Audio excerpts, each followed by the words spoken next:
For Bowling Green, the Falcons sit at 500 in MAC play following the loss at Toledo. It's been a tough stretch for the defending MAC champs with a quick turnaround this week as they host the Miami Redhawks tomorrow, a game that was originally scheduled for January 15th but was postponed due to COVID.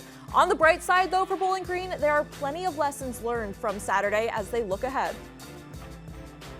Toughness, fight, competitiveness. I mean, this league is relentless, and you got to show up and do things right over and over and over again. And you know, we had too many lapses in doing things right. And but the good thing about the league too is you wake up and you got to play again real soon. So we've got to regroup quick and get ready for Monday. The MAC is a phenomenal conference. You know, this is my 5th year in it, and anybody can beat anybody on any given night. And you know, moving forward into the last 3 weeks before tournament starts, we have a lot of big games. So you know, while this loss hurts and we're going to learn from it, it's going to be a quick turnaround, and we have to come prepared.